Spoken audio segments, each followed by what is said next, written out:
భర్త సునీతమ్మని అన్నా అమ్మా మీకందరికీ రాజశేఖర రెడ్డి గారు వివేకానంద రెడ్డి కొత్త కాదు. ఇద్దరు రామలక్ష్మణులు మన కోసం వాళ్ళ జీవితాలు దారబోశారు. నేను మీకు అందరికీ ఏమీ వివరించాల్సిన అవసరం లేదు. మీ అందరికీ తెలుసు మన ప్రాణాలు మన జీవితాలు బాగుపడేదానికి ఎంత కష్టపడ్డారో మీకు అందరికీ తెలుసు. ఒకటి ముఖ్యంగా చెప్పాల్సింది, మన వేముల మీద కొండ పక్కన కొండలో కాలేజ్, మన వేముల కొండలో కాలేజ్ అక్కడ కట్టించేటప్పుడు మీకు తెలుసు వివేకానంద రెడ్డి గారు తన సొంత డబ్బులు సొంత ఖర్చు పెట్టుకొని ఆ కొండ పగలగొట్టి బిల్డింగులు కట్టించారు, అక్కడ గుడి కట్టించారు. ఇది మీకు అందరికీ తెలుసు. వివేకానంద రెడ్డి గారు చనిపోతే ఆ తర్వాత ఆ డబ్బు ఇంకా మిగిలిండే ఖర్చులన్నీ నేనే చూసుకున్నాను. తన సొంత డబ్బులు పెట్టి మన కోసం అని కష్టపడిన మనిషి ఎవరు చేస్తారన్న అట్లా? మనకు లింగాల కెనాల్లో నుంచి నీళ్లు తెప్పించడం కానీ, డ్రిప్ ఇరిగేషన్లు కానీ, మనకు ఇళ్ళకు భూములు పట్టాలు తెప్పించడం కానీ ఎన్నెన్ని చేసినారు. ఇది అన్నీ నేను మీకు కొత్తగా చెప్పాల్సిన అవసరం లేదు, మీకు అందరికీ తెలుసు. 5 సంవత్సరాలు అయిందన్న, 5 సంవత్సరాలు అయిందక్క వివేకానంద రెడ్డి గారిని అతి దారుణంగా కిరాతకంగా చంపినారు. అన్న ఇది మీ ఇంట్లో జరిగింటే మీరు సహిస్తారా అన్న? మీరు సహిస్తారా అన్న? అక్క మీరు సహిస్తారా? వివేకానంద రెడ్డి మన మనిషి, మన ఇంటిలో మనిషిలాగా ఉన్నారు. మరి ఎందుకు సహిస్తున్నామన్నా? ఎందుకు ప్రశ్నించట్లేదు? ఎందుకు ప్రశ్నించట్లేదు? ఎందుకు ఇట్లా జరిగిందని ప్రశ్నించే బాధ్యత మనది కదా. మన ఇంట్లో మనిషికి ఇట్లా ఇంత అన్యాయం జరిగితే ప్రశ్నించే బాధ్యత కదా. ప్రశ్నించేదానికి, అసలు ఆలోచించేదానికి ఏమన్నా మనం మనసులో ఉన్న మాట చెప్పడానికి భయపడుతున్నాం ఎందుకన్నా? ఇటు ఇంత దారుణమైన పరిస్థితి మనకు ఉండాల్సిన అవసరం ఉందా అన్నా? ఒక పక్కన మనకు వివేకానంద రెడ్డి గారిని దారుణంగా కిరాతకంగా గొడ్డలిపోటుతో నరహంతకులుగా చంపిన నిందితులు ఉన్నారు, అవినాష్ రెడ్డి గారు. ఇంకొక పక్కన రాజశేఖర రెడ్డి గారి బిడ్డ షర్మిలమ్మ ఉంది. మీరు ఆలోచించండి, మీరు ఎటువైపు? నిందితుల వైపా, న్యాయం వైపా? కొంచెం ఆలోచించండి. మీరు నిందితుల వైపు ఉంటే ఏమైతుందో ఆలోచించండి. ఇప్పుడున్న పరిస్థితిలో మీరు గమనిస్తే అవినాష్ రెడ్డి గారికి వాళ్ళ సొంత పార్టీ వాళ్ళే క్యాన్వాస్ చేయడం లేదు, క్యాంపెయిన్ చేయడం లేదు, భయపడుతున్నారు. ఎక్కడ ఆయన పేరు చెప్తే మళ్ళీ మీరు ప్రశ్నిస్తారేమో అని భయపడుతున్నారు. మీరు ప్రశ్నించాలన్నా, మీరు ప్రశ్నించాలక్క. ఎందుకు ఇట్లా జరిగిందని ప్రశ్నించాలి.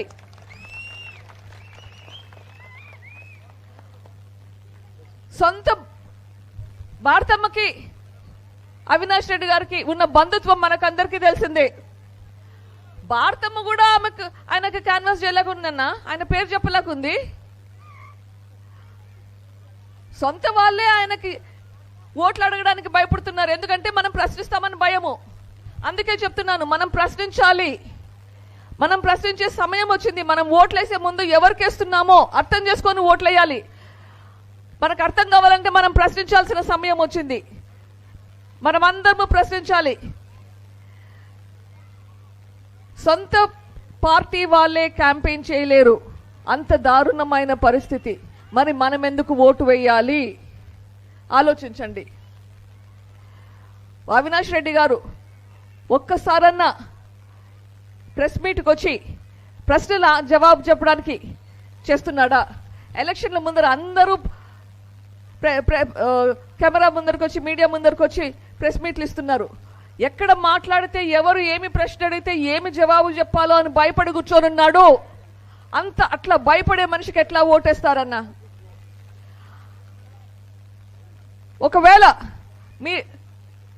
ఒకవేళ మళ్ళీ మీరు ఓటు వేసి గెలిపించుకుంటే, మీరు ఈరోజైతే గన వివేకానంద రెడ్డి గారు మీకు ప్రొద్దున 5:30 నుంచి ప్రొద్దున ఎప్పుడైనా లేచినప్పటి నుంచి రాత్రి పడుకునేదాకా ఎప్పుడు మీతోనే ఉన్నాడు. ఎప్పుడు పోయినా ఎవరు పిలిచినా పలుకుతాడు. రాత్రులు పోయినా కానీ పలికే మనిషి.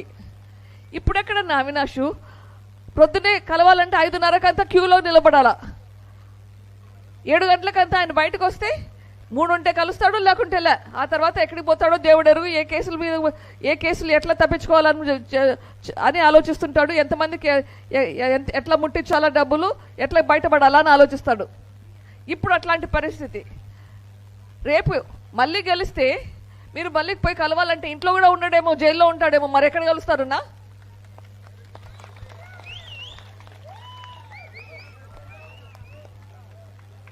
వివేకానంద రెడ్డిది దారుణంగా హత్య జరగబడింది. ఈ హత్యకి శిక్ష పడితే జీవిత ఖైదీ. మరి జీవిత ఖైదీ అయితే కనుక మీరు ఎప్పుడు పోయి ఎక్కడ కలుస్తారన్న, మీ పనులు ఎక్కడ జరిపించుకుంటారు ఆలోచించండి. ఒక పక్కన నిందితుడున్నాడు, ఇంకొక పక్కన న్యాయం ఉంది. మీ ఓటు అటు పక్కన. రాజశేఖర రెడ్డి గారి తమ్ముడు వివేకానంద రెడ్డిని హత్య చేసిన నిందితుడు వైపా, లేదా రాజశేఖర రెడ్డి గారి కూతురు షర్మిలమ్మ వైపా? షర్మిలమ్మ మీతో పాటు ఉండి మీ కష్ట సుఖాలతో ఉంటాను అని హామీ ఇస్తున్నారు. మరి మీరు ఎటువైపు? హస్తం గుర్తుకు ఓటేసి రాజశేఖర రెడ్డి గారికి, వివేకానంద రెడ్డి గారికి న్యాయం జరిపించండి అన్న. హస్తం గుర్తుకు ఓటేసి న్యాయాన్ని గెలిపించండి. షర్మిలమ్మను భారీ మెజారిటీతో గెలిపించి రాజశేఖర రెడ్డి గారికి, వివేకానంద రెడ్డి గారికి ఆత్మకు శాంతిని కలిగించండి అన్న. జై హింద్.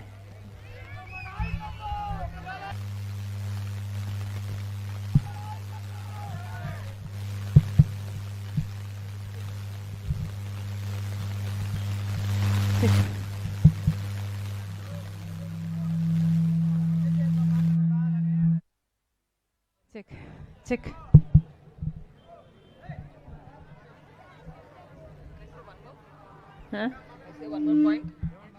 అన్న ఇంకో విషయము, న్యాయం వైపు ఓటు వేయాలంటే షర్మిలమ్మ గారికి ఓటు వేయాలి, హస్తం గుర్తుకు ఓటు వేయాలి. అది కాక వేరే ఏ గుర్తుకు ఓటేసినా ఆ ఓటు నిందితులకు సహకరిస్తుంది. మీరు హస్తం గుర్తుకు తప్ప ఏ ఓటు వేసినా కానీ, అది ఏ పార్టీకైనా ఏ ఓటుకైనా కానీ అది వేస్ట్ అని అవుతుంది, నిందితులకు సహకరిస్తుంది. సో దయచేసి గుర్తుంచుకోండి, మీరు న్యాయం వైపు ఉండాలంటే హస్తం గుర్తుకు, షర్మిలమ్మకు మాత్రమే ఓటు వేయాలి. హస్తం గుర్తుకు ఓటేసి న్యాయాన్ని గెలిపించండి అన్న. షర్మిలమ్మను దీవించి ఆశీర్వదించి భారీ మెజారిటీతో గెలిపించండి అన్న. ఉంటానన్నా. చెక్. ఇంత సమయమైన మాకు ఆలస్యమైన మీరు వేచి ఉండి మీ పనులు మానేసుకొని మా కోసం వేచి ఉన్నారు. ప్రతి అన్నకు, ప్రతి తమ్ముడికి, ప్రతి అయ్యకు, ప్రతి అక్కకు, ప్రతి చెల్లికి, ప్రతి అమ్మకు మీ రాజశేఖర రెడ్డి బిడ్డ శిరస్సు వంచి చేతులు జోడించి మనస్ఫూర్తిగా నమస్కరిస్తూ, అన్నా సోమవారం ఎన్నికలు అవునా? ఎంత ఇస్తారట? 2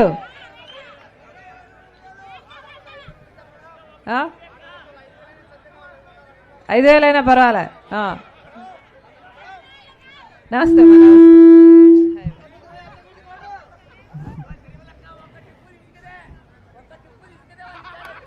ఒక ట్రిప్ ఇసుక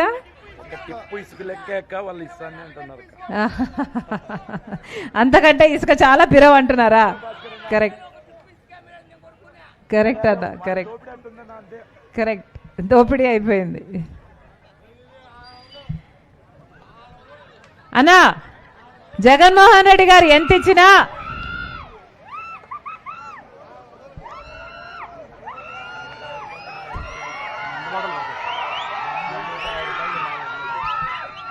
₹150 400 అమ్ముతున్నారంట. అంతేనా? దౌర్జన్యం, అదే లిక్కర్ దౌర్జన్యం,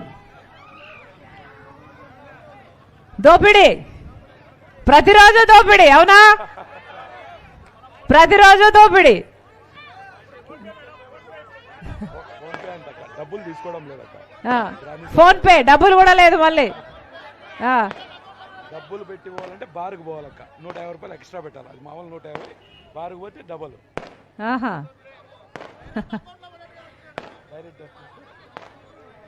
ఎన్ని రకాలుగా వీలైతే అన్ని రకాలుగా దోచుకోవడం అన్నమాట. అంతేనా? పెట్రోలు డీజిల్ కూడా మన రాష్ట్రంలో ఎక్కువ ధర పక్క రాష్ట్రాలతో పోల్చుకుంటే.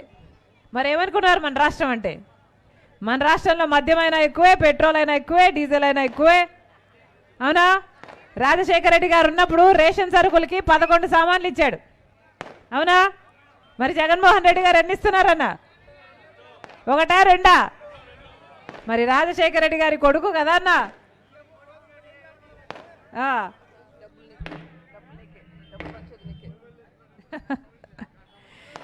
సరే అన్నా, జగన్మోహన్ రెడ్డి గారు ఎంత ఇచ్చినా, 4,000 ఇచ్చినా, 5,000 ఇచ్చినా, ఎంత ఇచ్చినా చెల్లెల పక్షాన్ని ఇస్తున్నాడు అనుకోండి, ఏమన్నా? అంతే కదా. రాయలసీమలో చెల్లెల కోసం ఎంత చేస్తారన్నా? ఆడబిడ్డ అంటే నోరు తెరిచి అడిగింది అంటే ఏదైనా చేస్తారు కదన్నా రాయలసీమ అన్నలు. అవునా?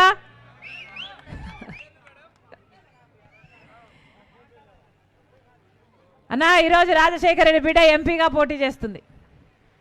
ఒకవైపు రాజశేఖర రెడ్డి బిడ్డ ఉంది, ఇంకోవైపు అవినాష్ రెడ్డి గారు ఉన్నారు. ఒకసారి కాదు 2 సార్లు గెలిపించారు అవినాష్ రెడ్డి గారిని. ఏం చేశారన్నా? అవినాష్ రెడ్డి గారు 10 సంవత్సరాలు ఎంపీగా ఉన్నాడు కదా, కనీసం కడప స్టీల్ ఫ్యాక్టరీ కోసమైనా కొట్లాడా? రాజశేఖర రెడ్డి గారి కలన్నా కడప స్టీల్ ఫ్యాక్టరీ. అలాంటిది పార్లమెంట్ మెంబర్గా ఉండి కూడా ఒక్కసారైనా పార్లమెంటులో కడప స్టీల్ ఫ్యాక్టరీ కోసం కొట్లాడా అవినాష్ రెడ్డి? ఒక ధర్నా అయినా చేశాడా అవినాష్ రెడ్డి?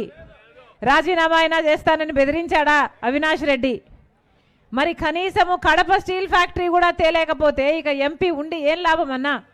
ఎందుకు ఓట్లు వేయాలి వీళ్ళకి? మర్డర్ చేయడానికి ఓట్లు వేయాలి. కరెక్ట్ అన్నా.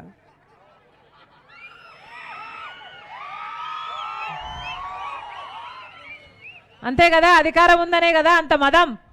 మర్డర్ చేసైనా సరే నేను తప్పించుకోగలను అని అహంకారం. అంతే కదన్నా? ముమ్మాటికి అంతే. అదే రుజువైందన్నా. జగన్మోహన్ రెడ్డి గారు అధికారంలో ఉన్నారు, ముఖ్యమంత్రిగా ఉన్నారు. ఏం అవసరం అన్నా ఆయనకు?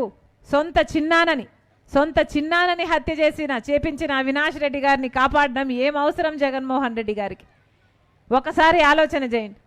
రాజశేఖర రెడ్డి గారి కొడుకు జగన్మోహన్ రెడ్డి గారు, వివేకానంద రెడ్డి గారికి ఏమో కొడుకులు లేరన్నా, ఒకటే బిడ్డ. న్యాయం కోసం కోర్టుల చుట్టూ, పోలీస్ స్టేషన్ల చుట్టూ తిరుగుతూనే ఉంది 5 సంవత్సరాలుగా. 1 సంవత్సరం కాదు, 2 సంవత్సరాలుగా. చనిపోయిన రోజు నుంచి ఈ రోజు వరకు తిరుగుతూనే ఉంది. తట్టని తలుపు లేదు, ఎక్కని మెట్టు లేదు న్యాయం కోసం. రాజశేఖర రెడ్డి గారి కొడుకు వివేకానంద రెడ్డి గారికి కొడుకు గాడా అన్నా? ఆయనకేమో ఒకటే బిడ్డ ఉంది, కొడుకులు లేకపోతే మరి అన్న కొడుకు రాజశేఖర రెడ్డి గారి కొడుకు వివేకానంద రెడ్డి గారికి కూడా కొడుకే అవుతాడు కదా. తండ్రి తర్వాత తండ్రి వాడు కదా వివేకానంద రెడ్డి గారు. మరి అలాంటప్పుడు జగన్మోహన్ రెడ్డి గారు ఆయన హత్య విషయంలో ఎంతగా చేయాలన్నా న్యాయం కోసం? నిజానికి న్యాయ పోరాటం చేయాల్సింది ఎవరన్నా? జగన్మోహన్ రెడ్డా? మరి అలాంటప్పుడు జగన్మోహన్ రెడ్డి గారు న్యాయం ఇవ్వకపోగా హత్య చేయించారు అని సిబిఐ ఆరోపిస్తున్న వాళ్ళనే 5 సంవత్సరాలు కాపాడడం కాకుండా మళ్ళీ వాళ్ళకే టికెట్ ఇచ్చారు జగన్మోహన్ రెడ్డి గారు. ఇది న్యాయం అవునో కాదో ఒకసారి అందరూ ఆలోచన చేయండి. ఈ రోజు వరకు కూడా జగన్మోహన్ రెడ్డి గారు సమాధానం చెప్పలేదు. 7 సార్లు గొడ్డలి పోట్లకు వివేకానంద రెడ్డి గారు బలైతే ఆయన ఎముకలు మెదడు అంతా బయటకు వచ్చి ఇల్లంతా రక్తపాతం అయితే సాక్షి టీవీలో మాత్రం హార్ట్ అటాక్ అని చెప్పారు. మరి అప్పుడు సాక్షి ఛానల్ నడుపుతున్నది భారతిరెడ్డి గారు. మరి అలా ఎందుకు చెప్పారు అని ఈ రోజు వరకు ఎవరు సమాధానం చెప్పలేదు. ఆ రోజు రాజశేఖర రెడ్డి గారి కొడుకు జగన్మోహన్ రెడ్డి గారు ఇలాగే వివేకానంద రెడ్డి గారు చచ్చిపోయారు అని సిబిఐ ఎంక్వైరీ కోరాడు జగన్మోహన్ రెడ్డి గారు. మరి ముఖ్యమంత్రి అయిన తర్వాత సిబిఐ ఎంక్వైరీ ఎందుకు వద్దన్నాడు జగన్మోహన్ రెడ్డి గారు? ఈయనకు దాచిపెట్టుకోవడానికి ఏమీ లేకపోతే, భయపడడానికి ఏమీ లేకపోతే సిబిఐ ఎంక్వైరీ చేసుకుంటే, ఇంకో ఎంక్వైరీ చేసుకుంటే ఏమన్నా? ఈ రోజు వరకు ఎందుకు వద్దన్నారో చెప్పలేదు జగన్మోహన్ రెడ్డి గారు. ఇలాంటి సమాధానం లేని ప్రశ్నలు ఎన్నో ఉన్నాయి. ఎందుకు అని అడుగుతున్నాం. అధికారం ఇచ్చింది ఎందుకు? ప్రజలు మేలు చేయడానికి కదా. ఏం చెప్పాడు జగన్మోహన్ రెడ్డి గారు? 2,500 కోట్ల రూపాయలతో పులివెందుల మైక్రో ఇరిగేషన్ పథకం కింద ప్రతి ఎకరాకు నీళ్ళు ఇస్తానన్నాడు జగన్మోహన్ రెడ్డి గారు ముఖ్యమంత్రి అయ్యాక. ఇచ్చాడా అన్నా? అందుకు కదా అధికారం ఇచ్చింది జగన్మోహన్ రెడ్డి గారికి. ఇచ్చాడా?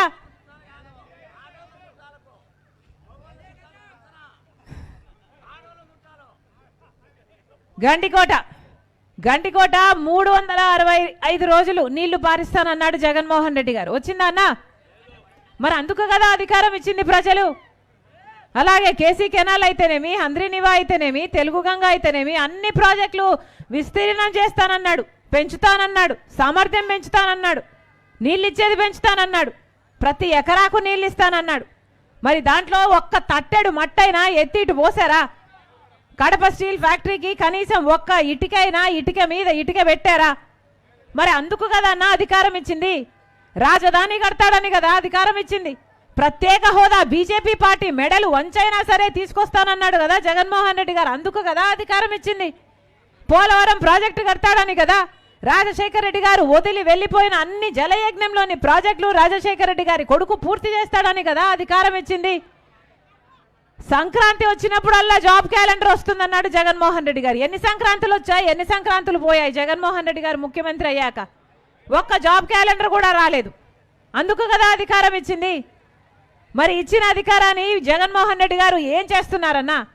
అన్నా, రాజశేఖర రెడ్డి గారు కూడా 5 సంవత్సరాలు మాత్రమే ముఖ్యమంత్రిగా ఉన్నారు. కానీ 5 సంవత్సరాలలో రాజశేఖర రెడ్డి గారు ఎంత చేశారు? రుణమాఫీ అయితేనేమి, ఉపాధి హామీ పథకం అయితేనేమి, లేకపోతే జలయజ్ఞం అయితేనేమి, ఫీజు రీయింబర్స్మెంట్ అయితేనేమి, ఆరోగ్యశ్రీ అయితేనేమి, 40 లక్షల మందికి ఇల్లులు కట్టడం అయితేనేమి, 5 సంవత్సరాలలోనే రాజశేఖర రెడ్డి గారు అంతా చేశారు. అంత పేరు సంపాదించుకున్నారు. సంక్షేమం, అభివృద్ధి 2 కళ్ళలా సాగింది రాజశేఖర రెడ్డి గారి పాలన. మరి అదే 5 సంవత్సరాలు జగన్మోహన్ రెడ్డి గారికి అవకాశం ఇస్తే ఏం చేశాడు జగన్మోహన్ రెడ్డి గారు? 3,000 కోట్ల రూపాయలు రైతుల కోసం ప్రతి సంవత్సరం పక్కన పెడతానన్నాడు. మద్దతు ధర కోసం ఒక్క సంవత్సరమైనా 3,000 కోట్ల రూపాయలు పక్కన పెట్టాడన్నా రైతుల కోసం. 4,000 కోట్ల రూపాయలు పంట నష్టపోతే ప్రతి సంవత్సరము పక్కన పెడతానన్నారు. పెట్టాడా అన్న? మరి ఒక్క మాట కూడా నిలబెట్టుకోలేదు. ఇచ్చిన ప్రతి మాట ఫ్యాన్ గాలికి కొట్టుకుపోయాయి. ఇందుకేనా అన్న ఫ్యాన్ గుర్తుకు ఓటేసింది? ఫ్యాన్ గుర్తుకు ఓటేస్తే ఫ్యాన్ ఫుల్ స్పీడ్లో తిరిగి అన్ని ఇచ్చిన అన్ని మాటలు కొట్టుకుపోయాయి ఆ స్పీడ్కి.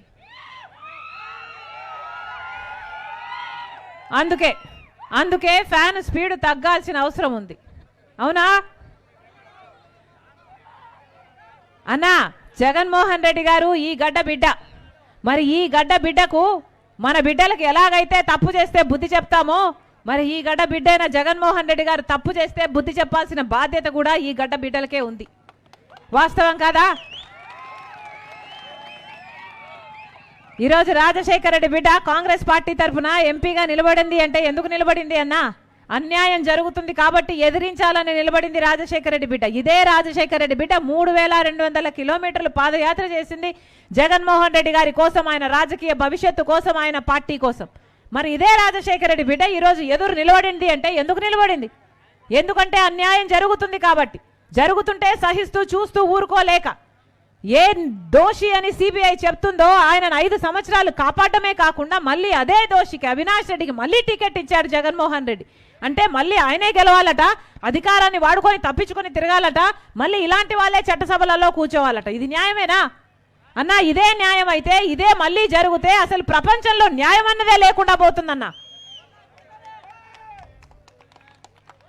అందుకే ఈరోజు రాజశేఖర రెడ్డి బిడ్డ ధైర్యం చేసి ఎదురు నిలబడింది. మీ అందరూ కూడా న్యాయం పక్షాన నిలబడతారని రాజశేఖర రెడ్డి బిడ్డ సంపూర్ణంగా విశ్వసిస్తుంది. ఎందుకంటే వివేకానంద రెడ్డి గారి రక్తము ఈ గడ్డ మీద 5 సంవత్సరాలుగా న్యాయం కోసం ఆక్రోశిస్తూనే ఉంది. ఈ రోజు వరకు దక్కలేదు న్యాయం. అందుకే ప్రజా కోర్టులోనైనా న్యాయం దొరుకుతుంది అని రాజశేఖర రెడ్డి బిడ్డ, వివేకానంద రెడ్డి బిడ్డ ఈరోజు కొంగు చాచి మిమ్మల్ని న్యాయం అడగడానికి వచ్చారు.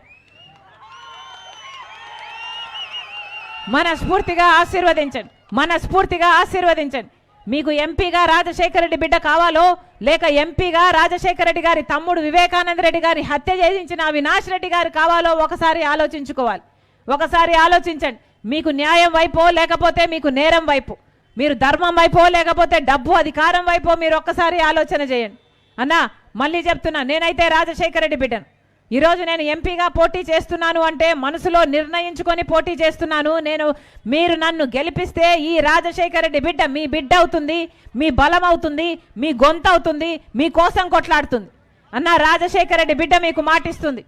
మీరు రాజశేఖర రెడ్డి గారికి, వివేకానంద రెడ్డి గారికి మీకు సేవ చేసే అవకాశం ఇచ్చారు. అదే అవకాశం రాజశేఖర రెడ్డి బిడ్డకి ఇవ్వండి.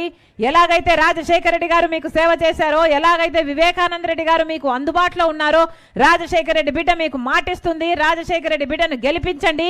ఈ గడ్డ మీదనే బతుకుతుంది రాజశేఖర రెడ్డి బిడ్డ. ఈ గడ్డ బిడ్డలకే తన జీవితాన్ని అంకితం చేస్తుంది రాజశేఖర రెడ్డి బిడ్డ.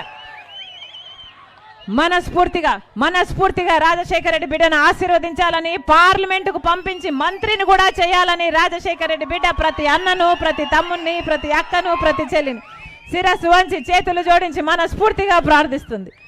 జోహార్ వైఎస్ఆర్, జోహార్ వైఎస్ఆర్, జోహార్ వైఎస్ఆర్. అలాగే తమ్ముడు ధ్రువ కుమార్ కాంగ్రెస్ పార్టీ ఎమ్మెల్యే అభ్యర్థిగా నిలబడ్డారు. యువకుడు, మంచివాడు, మీకోసం కొట్లాడతాడు, మీకోసం గొంతిప్పుతాడు, గట్టిగా మొండిగా నిలబడతాడు. ఆశీర్వదించాలని మనస్ఫూర్తిగా ప్రార్థిస్తాడు.